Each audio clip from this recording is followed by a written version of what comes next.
Hey, everybody. I hope you're having a great evening. This is Capt Ron here with Dieter Staudinger. We've been abandoned by our other crew members, so we're flying almost rudderless. And this is yet another episode of Fearless Flight Live. We're here. I'm in my mobile studio in Pacific Grove, California. That's somewhere close to Monterey. It's beautiful outside. I wish I could show you the scene. It's literally, I can look out the window and see the Pacific Ocean there. And when I go outside, it's not 115 degrees. So that's a good thing, like it is in Phoenix. Dieter is up. Are you back home now, Dieter? Or are you still in Prince Edward? No, I'm in Prince Edward Island. I could look out and see the Atlantic Ocean, except it's already 10:30 at night. So yeah. Oh, that's right. Yeah. So we are literally coast to coast tonight. Yes. And around the world. I'm sure there's somebody in somewhere around the globe anyway.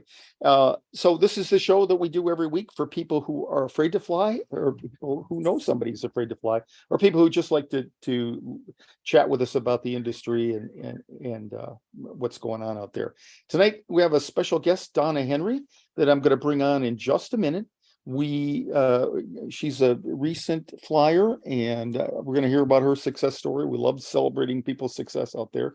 The first thing that I want to talk about is just reminding you that if you have not joined our Fearless Flight private Birds of a Feather Facebook group, we certainly encourage you to do that. Let me share my screen. Some great we got some great posts in there over the last week. I've been looking at it myself and responding there. We got people flying, people expressing their gratitude, and it's just a great place to be. Whenever I talk to people about coaching, one of the things that I highlight is I recommend that they join the Fearless Flight Birds of a Feather group. It's the power of community, and it's the power of talking to people who get you, because unfortunately the people who love us the most oftentimes do not get it. They don't understand what fear of flying is all about. So here is our Birds of a Feather group. If you were on the show, make sure you drop a comment. I'm just curious how it went. And Kimberly just posted about 8 hours ago or so that she's flying today and she might be able to catch the show. So please let us know how it went in the comments. Okay, go ahead, Ron. Okay, cool. And like I said, tonight we're gonna we always like comments on Fearless. Anybody that's active in the Facebook there. We're going to talk about the 301 classes a little bit more in detail. I'm going to talk about about purchasing a ticket for anybody out there who either hasn't done it in a while or hasn't maybe ever done it. And like I said, we're going to bring Donna on, and I think we're going to start by bringing Donna on. I think that's the thing that I would like to do most. And there she is, and I will stop the share. Donna Henry, are you any relation to Patrick? I had to memorize his name in school. I've heard my dad used to tell me. I can't give any more information than that. But that's cool. That's cool. So anyway, I forgot about that. Yeah. So what part of the country are you in, Donna? Where do you live? Right now I'm in Florida. I've lived in Florida from Midwest. Okay. And when did you, first of all, what possibly went through your mind to start talking to me in Fearless Flight? What were you thinking? Fear of flying my whole life. My dad worked for McDonnell Douglas, and he would talk to me and get so mad at me, but I never got off a plane, but I many times didn't get on one or wouldn't go someplace. No, it terrified the holy you-know-what out of me. Yeah. And were you the only one in your family, or were there other family members that were afraid to fly as well? I look back and I realized my mom didn't like to fly, but and she didn't fly that much, so I don't know. Sure. First airplane ride, I did not like it. I go, what's that? What's that? All the time. And I didn't like it. Ew. Yeah. I don't like this. I apologize. I don't remember if you had not flown in a long time, or if you were still flying and it was just really tough to do. I fly to see my son in Chicago, and I want to see the world so bad. So every once in a while, I'd actually flown to Europe a couple times. Uh-huh. And I used to go to Utah and Colorado because I live in Florida and I love to ski. So that, and I would actually go to a therapist before I got on a plane because I didn't feel like I could do it. So I would draw on that. And if I really wanted to do something, I'd get on the darn plane. But lately I had decided I'm older. So I thought, well, I'm not going to do anything anymore. And that will involve not getting on a plane. But my granddaughter, okay, go ahead. I'm sorry. My youngest granddaughter, my angel pie, went for high school graduation, got a trip to Europe from her parents, and I got invited, and I had to go. And for a long time, I thought, I can't do it, but I couldn't let my granddaughter down, and I wanted to be with her. So no, I fly as little as possible. Mostly I would go to Chicago to see my son, and I'd even decided, well, he's going to just have to come here because I was my last flight. Those doggone kids, they always have to go all four corners of the earth, right? I've actually attacked people on a plane. I've gotten so scared, complete stranger. That's the last time I did that. It got turbulent. And I grabbed this young man next to me and hung on for dear life, and I apologized profusely all over, but yeah, no, I said, that's it. I'm not. But then again, I did. So I guess because I'm 76, I don't want to make a big deal out of your age, but I just want to let people know that you are a senior citizen, and you just, whatever you're drinking, whatever you got your genes in, I want to be in that pool. Let me tell you. So anyway, No, and the thing that. And the thing beyond that, it not just your physical appearance, but your energy and your attitude. That's what's so infectious to me. And to me, it's worth mentioning, because those are the people that I find are the ones that without a doubt, I have no idea and no doubt that they're gonna master the whole anxiety thing. And you seem to have really put that back on its heels there. So when you took the 201 course online, I believe. Right. Took it online. I read it over and over. I listened to all the videos. Julie Purdy, that you used to fly with. Oh yeah. Oh, that's right. Because I was telling her, I don't think so that's how I got started with you. I knew this big trip was coming up this summer. And so I knew I had to do something. So there's nothing I didn't read over and over. There's nothing I didn't listen to. And I believed you.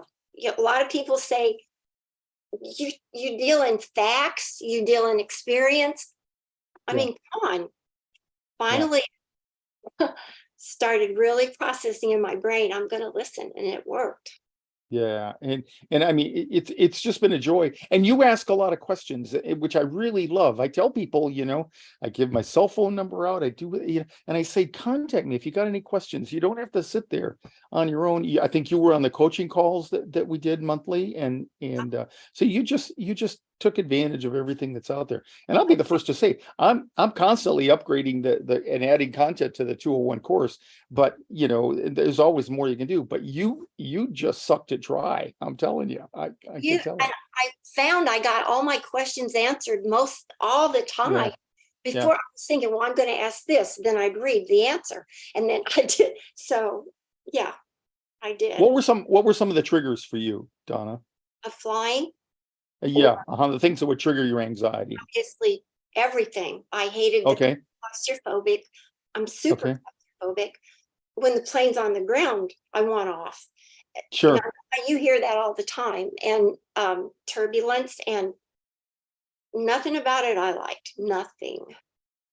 And so what did you had a lot of questions about that. Was it just facts that you absorbed, that helped put away some of the fears that you had, or what was the process for you? Because that's what I'd like to have, because people are out there saying, what did you do? How did you do it? Because they can't imagine themselves doing that.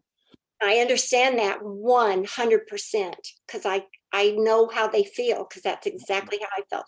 But you've talked about yourself. You do inspire trust, and your knowledge, what you're talking about. You're not making that stuff up. You know about the planes, you know about lift, you know about thrust, you know about why the wings work. You know all the what are they called, percentages of this, that, and the other, where what's the percent you're gonna, we'll win the lottery before we Exactly. do that other thing that we don't like to say about planes. And the things that I've learned have been from people like you. I do have a master's degree in professional counseling, but the people that really taught me how to do this are people like you. I mean, I've got 36, this is 36 years this month. It was 36 years ago I started doing this. And you people have taught me what works and what doesn't. And that's the thing about it. And generally speaking, it's knowledge. Even I have a lot of people say, I'm claustrophobic. So I get it that the airplanes are reliable and they're not likely to crash and all that. So I don't need to know that. I just don't know what to do with my claustrophobia. And I tell people that, there is an underlying fear there, from a lack of understanding what might happen, because otherwise you wouldn't be afraid to be trapped in the airplane, right? And trapped's not probably the best word to use, but when you have Oprah used to say, knowledge is, when you know better, you do better, and knowing better means knowing more when it comes to this. So I'm just you were this push that you had starting maybe earlier this year. It was to make that trip with your granddaughter, correct? Yeah, it was 3 or 4 months, and I was dreading it and thinking I couldn't. And then, because I had looked at you before, and I thought, well, I don't want to fly anyway. So a couple of years ago, but then I knew I was desperate, and all of a sudden I got it. And you are trustworthy. That starts out. I want to make jokes because I use a lot of self-deprecating humor. And one of my biggest jokes is, you don't have to know how to fly. You just have to convince other people you know how to fly. But I appreciate that. I'm going to say thank you, because that's a hard thing for me to do. But I do. And again, it's I had a fun career. I love flying. I was a good pilot. And all that, but I've never ever had such a rewarding experience as working with people like you. There is nothing that short of every day hearing from somebody that says, "Hey, I did it," and it's just awesome. And you watch people grow by leaps and bounds and all that. So when you went to Europe, how many like what were the flights for you? Just kind of give everybody a nutshell. Tampa to London, and then when we got to London and went to Scotland. From Scotland, we went to Ireland. I got on a prop plane during the storm.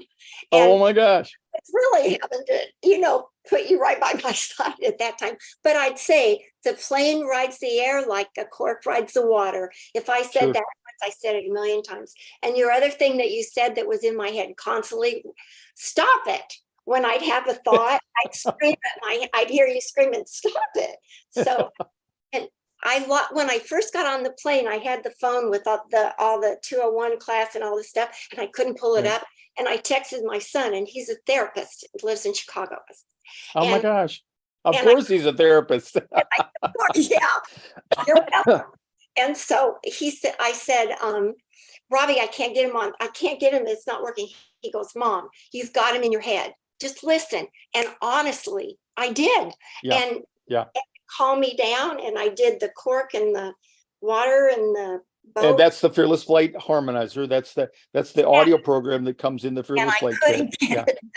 And look at the front of the plane and the back for the claustrophobia, and then I look out the windows. I think of the sky, the earth, and everything on there. I'm telling you, it worked. You're literally building. You're retelling yourself a different story as you grow, and that's it. And because we do, being human means that we, even I look at the wall across the room and I tell myself a story what that color is, and you can tell because there's people that are colorblind, we wouldn't agree on the color of that wall. But so everybody has their own unique story, and nothing triggers false stories like flying, because there's a certain mystique about it. Not everybody does it. And when you look, I mean, even when I go out, I look at I go to the airport, I go to the gate, I look out the window, and I see an airplane that's going to weigh 500,000 pounds out there. And there's still a little part of me, about a kid in me, that says, wow, that's pretty cool that sucker will not only get in the air, but it will stay in the air, And the myth is that, how can it stay in the air? It's big engines. That's all it takes, and reliability. And it's just gotten safer. Everybody probably says this, when their experience on Earth. But for me, I'm so grateful that it happened to me in aviation, because I got to see people land on the moon for the first time, and I got to fly airplanes that are really cool. And the Wright brothers probably felt the same way, but I definitely feel that way. So anyway, so you had a lot of flights, and when you got on and I think you mentioned turboprop, and so this was a jet airplane. It's got two engines usually with propellers on it, right? And that means that they're not going to fly as high typically. And when they don't fly as high, then sometimes they get stuck down there more of the weather and things like that. And what was it? And according to what you said, it sounds like it was a little bit bumpy and yeah. I did the cork on the water thing the whole time and all that. Yeah.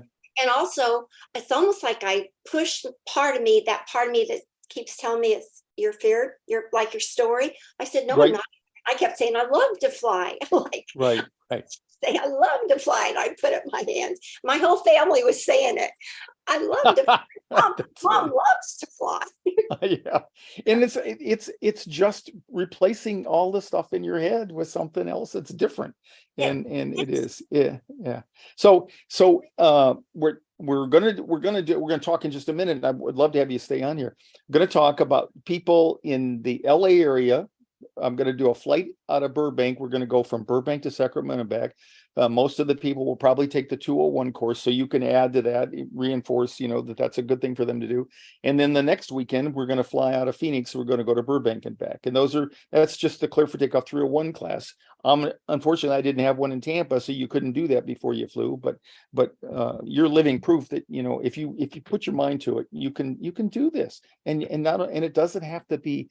You don't have to just still be there white knuckled hoping that everything works. You can literally get to a place that I'm sensing you got to where it's okay. It's beyond okay.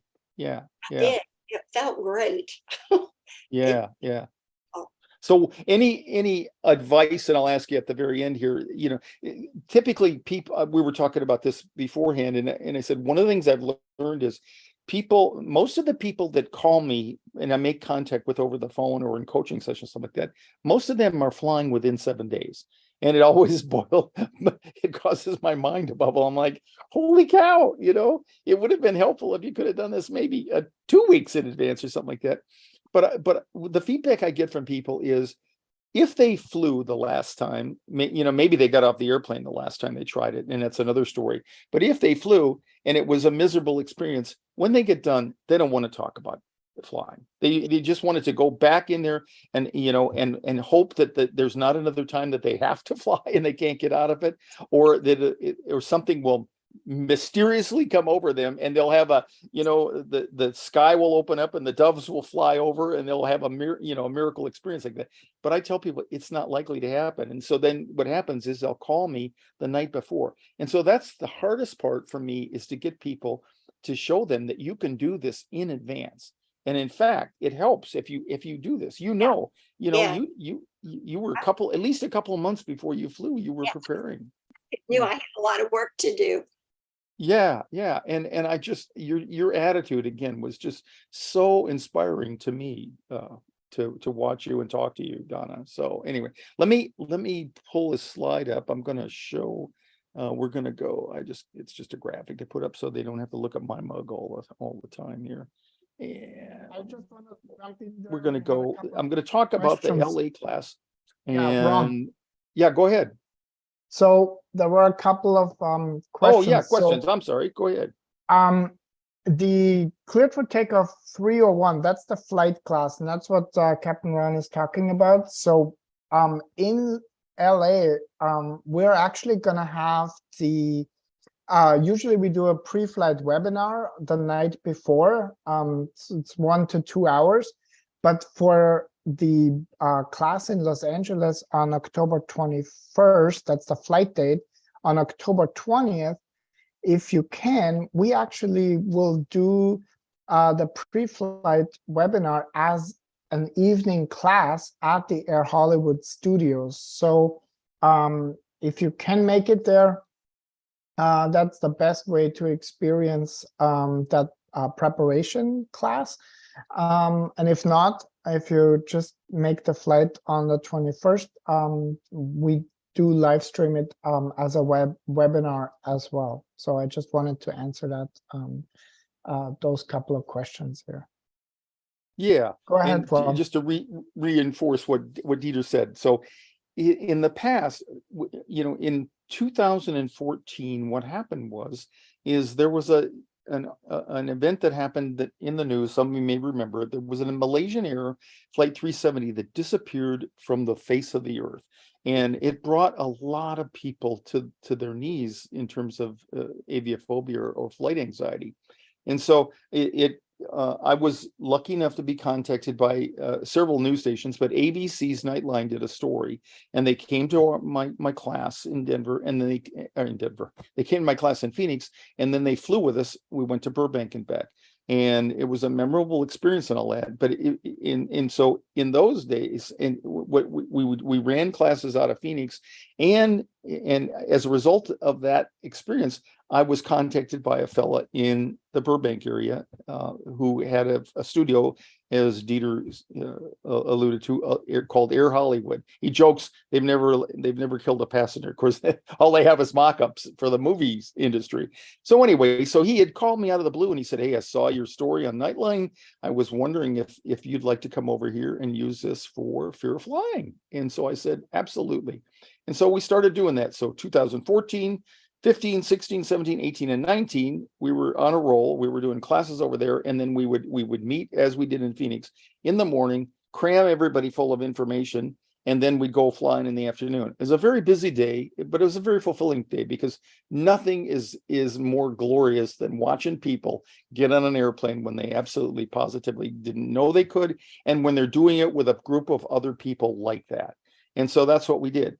And then COVID hit, and you all know that. So what we did then was we put the information in the cloud, which is what Donna experienced. And the beauty of that is I could put so much more information up there, and you could do it at your own pace. You could do it on an app on your phone now. And so it's much more convenient to have it when you need it and you want to learn, rather than having to schedule classes online or anything like that. So that's what we do. 201 class, we highly recommend that. And then there is a Clear for Takeoff 301 class that Dieter was speaking about. And that's going to be the next one that we do. And let me put that up here. Okay. It's going to be on Los Angeles, October 21st, as he said, and in Phoenix the following weekend, October 28th. So in LA, myself and however staff members we need will go over to LA on the 20th. And that night we're going to meet for those who can. And we realize if you live in San Diego or South LA, it's quite a drive, and I've driven that in rush hour just a few days ago. So it's pretty busy, but it's worth it. If you can get to the event, the pre-flight briefing at Air Hollywood in the LA area on the night of the 20th, it's going to be fantastic. And it's an opportunity to sit in a simulated airplane and just get ready for the next day. And I think Donna would agree that the more you have that experience, the easier it gets. Is that true, Donna, or am I making that up? Yeah, yes. I want to fly more now. Yeah. So, because that's part of it. Exactly. So we're hoping that as many of you as possible can make that. But as Dieter suggested, we're going to videotape it, and we're going to broadcast it live over Zoom, just like we're doing now. So if you can fly with us, that's the number one priority. If you can make it to the Air Hollywood the night before, that's secondary. But you all of you will get the same briefing. It's just some of you will have the benefit of being in the studio there that night. And it's really nice. It's up in Valencia now, he actually closed his old studio and reopened up to the north there. I just went out and visited him last week, and it's even better than it was before. He's got a wide body airplane. The one thing we have to do, not truth in lending, but being truthful, we have to warn you that the leg room that you have in those seats is not what you're going to experience on the airplane, because they've got this mock-up constructed so that you can get a dolly down the aisle of the airplane to film when they're doing movies and that, and a little bit of extra leg room between the seats. So did you guys, not to pry, but did you guys ride a coach, or did you ride in a economy plus or business class or anything like that, Donna? Good business this time, but okay, so that doesn't hurt. Yeah. More room. And I tell people, if you're going to make a long distance flight like that, like over the oceans in particular, and you can afford it in your budget to do either the business class or an upgraded economy class, where you have even a little bit more leg room or something. Business class is great because it's not only the leg room, you have a whole bubble around you, and it's worth it, especially if you have claustrophobia as a primary or a secondary issue on that. So anyway. Yeah. So anyway, so we're going to do this in Los Angeles. We're going to do it in Phoenix, and when we get done here, Dieter will have the details as to how you can get to the link to register for this. I want to take just a minute if Donna can stay with us, and what I want to do is I want to go over here and I want to talk just a little bit about buying a ticket, because this is a situation that we need to brief you on. And I'll share my screen in just a minute. Okay. Go with flight. So I'm going to share my screen once again, and we're going to make a reservation. Okay, so we're going to book a flight. And so if you haven't done this, or you haven't done it in a while, this is Southwest. We use them a lot because we can get the cheapest fares in there. So I'm just going to do it for Phoenix. We're going to go Phoenix and we'll just say that we're going to do it on the 28th of October. All right. And it's a round trip up here. You connect round trip or one way or multi-city. This is a round trip. And then we're going to go to Burbank. So that's the flight. We're going to come back on the same day. And so then I just hit search. It's got my parameters in there. It's got the round trip up there. And you can, if you have points or somebody's given you points, you can do it in points too, if you're a frequent flyer member. And I recommend you join anybody's program you get that you fly on for that. So we'll just leave this in dollars and we'll do a search here. And so it's going to pull up a whole array of flights. Now, check this out. Now, we're not going to take the 6:45 flight in the morning, but if we did, we can get that sucker for $69. Now, that's the cheapest fare available.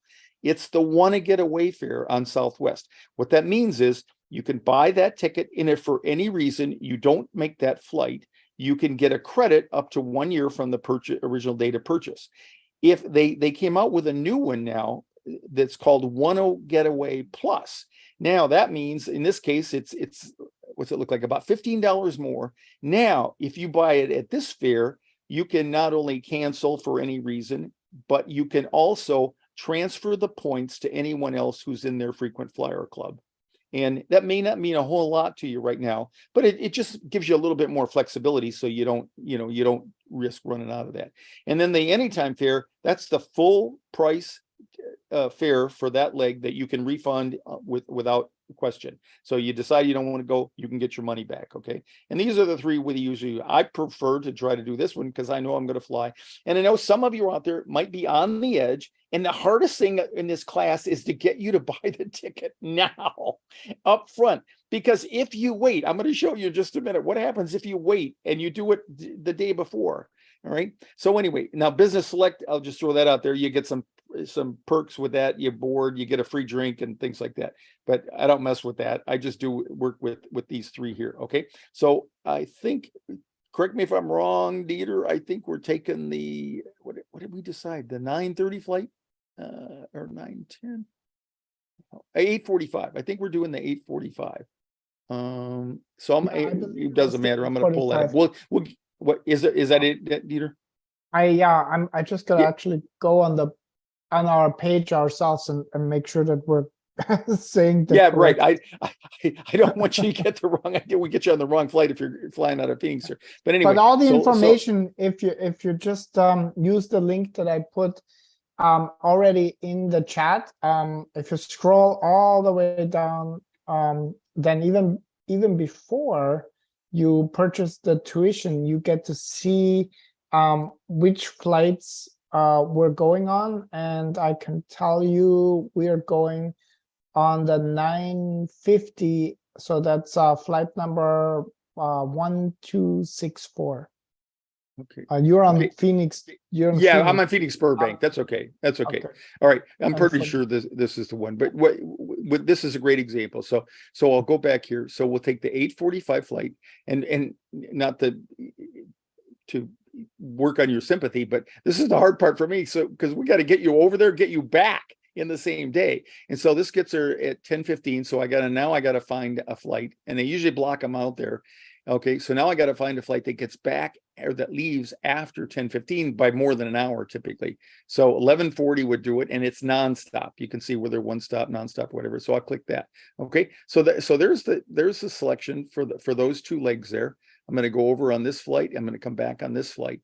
And there's some other things we could talk about, but the main thing I wanted to just quickly review is I can book at any of these fares, but you need to know that you can want to get away if you don't fly for whatever reason. And I'll talk about that when we do the briefing and when you, as you prepare for the class, why you might want to, what you might process you go through if you didn't fly.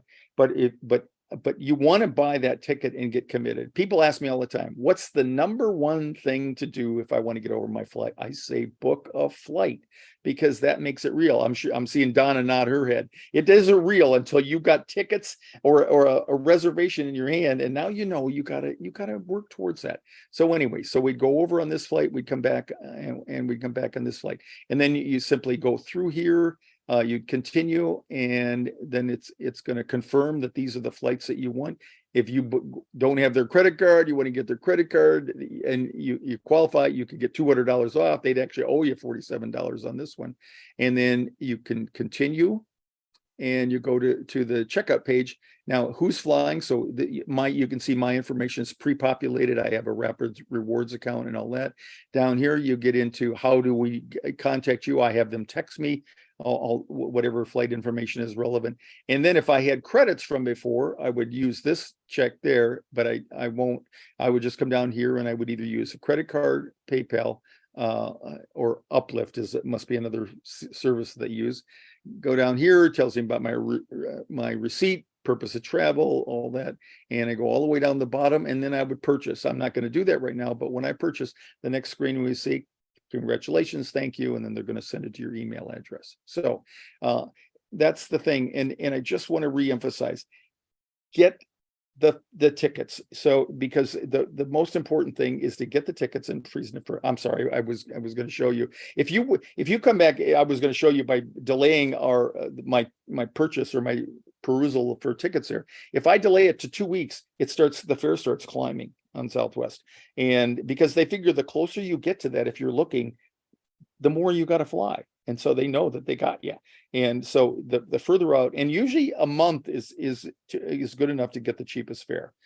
Sometimes it'll go all the way down to 2 weeks. There's some other nuances. I'm not even going to go into that, but basically you want to jump on it and get the fare right away. We're going to fly. I'm committed. If nobody shows up, I'm going to go by myself. All right. And I'm going to go over there, have a hamburger, and turn right around and come back. And so, but I really pleading with you. We have people all the time that in LA and Phoenix say, when are you going to fly? When are you going to fly? So I put the flights together and nobody shows up. It is fear of flying. I understand that, but I really want to encourage you. Look at Donna as a model, and what can I say? And if there are any questions about this part, Dieter, that people have submitted? No, I just posted the link again. Tracy was asking for the link to the 301, and I will say this, or actually I will ask you, Donna, do you think that if you had the chance to fly with Capt Ron, do you think that would have helped you as well? I mean, you obviously were. Yes, Sorry. absolutely, Okay. positively, yes. Okay. And when we because fly, Yeah. we fly, we're going to have me and we're going to have Dieter. We're going to have other people. We keep the ratio so that, you know, if I have 30 people, I wouldn't feel good about doing that, about having 30 people and just me be there. Because what we want to do is answer questions, stuff like that. So we try to keep the ratio about 5 to 6 students to people that we And have we out there. sit I have sit some together mentors in that have flown. clusters too. Yeah, and we sit together. And the other thing I didn't mention, I was going to show also, and we'll put this in the video and we'll put this up online. But one of the things we do is I'm now I'm encouraging people only for our flight, and that is to when the day but 24 hours comes before your flight and you can check in, I encourage people to pay the other $15 or so that you can get premium boarding, so you can board up front. Yeah, and because I think that's important. And there are some things that I tell you to do as a rule. Like Don, I said, you know, when you're on your own, you go out there and you ask them you tell them that you're you have a medical condition and you'd like to board early. When you have a pre-boarded or a pre-assigned seat, you can say, I need extra time boarding, and they'll put you on early, and you can meet the flight attendants and the pilots and all that, and that's much more helpful as well. But basically we'll talk about this in other shows about the ticket and when you check in and how you do all that. But we take care of all the check-in and stuff typically. But if you do that pre-board thing, it's really helpful. The one thing I saw a note from Jim Duke. Thanks, Jim. I forgot to say, when you're buying, particularly on Southwest, but it can work on any airline, it's a good idea to use an incognito browser window. And if you don't know that, ask a question and we'll explain it more in detail. But what it means is it hides your personal computer information. Because I have found this. The other day, I'm flying with a VIP coaching student. I booked the flights the other day. I went out, I went back in. I had a problem getting the purchase to complete. I went back in and it raised the flight $20 because it sees me coming back in and it says, oh, Ron must really need to fly here. And so I was not happy when I did that. But anyway, so incognito is a good way to do that, to purchase ticket, especially if you're just looking at that. So I want to just quickly address one more question. And the question was, I already have so much anxiety. Will the class raise my anxiety even more? And I'm gonna be honest, I'm gonna say yes. And we want that, and we actually need you to have that anxiety, because the only way for you to change that pattern, both in your in your brain as well as in your body, is to be triggered.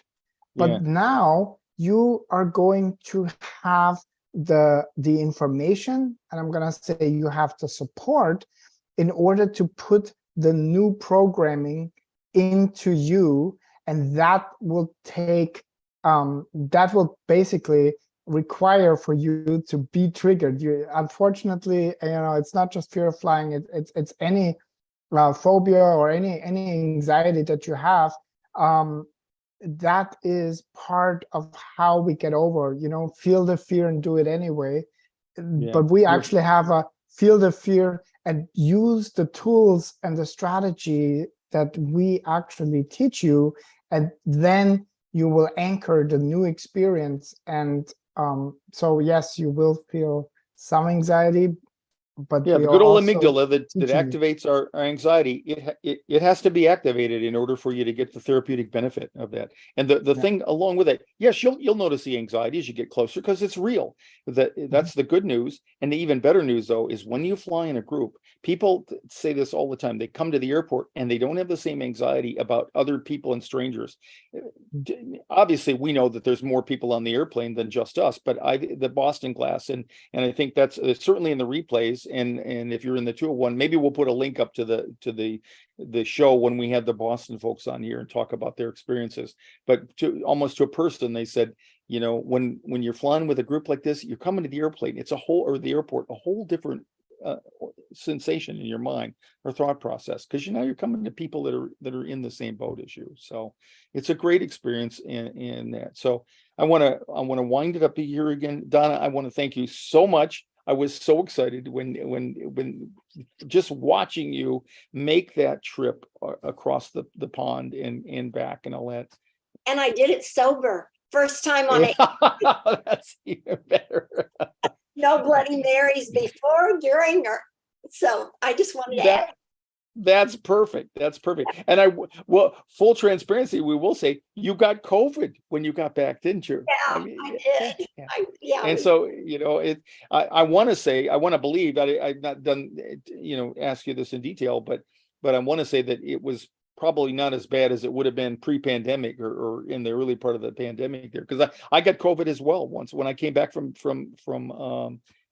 Europe in December when I went over to Denmark. So yeah. So it's unfortunate, but anyway, well, I'm glad you certainly look healthy now, and I'm glad that you had such a good experience, and I really am glad and thankful. I want to thank you for joining us tonight and just sharing your I experiences. enjoy it. Every little bit helps.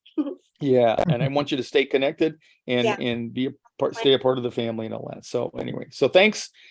Again, Donna, thanks, Dieter, and thanks to all of you out there for hanging in there with us every week. It's an awesome opportunity for me to serve, and I know that Dieter feels the same way. We're really grateful. This is what it's all about, and we want to build a fire under you. We want you to know that you can do it, and we want you to know that yes, it's going to be anxiety provoking, but that's how you get better, and you can put this behind you, and it's worth all the effort that you put into it. So thanks a lot, everybody, and we will see you again next week. Have a great weekend.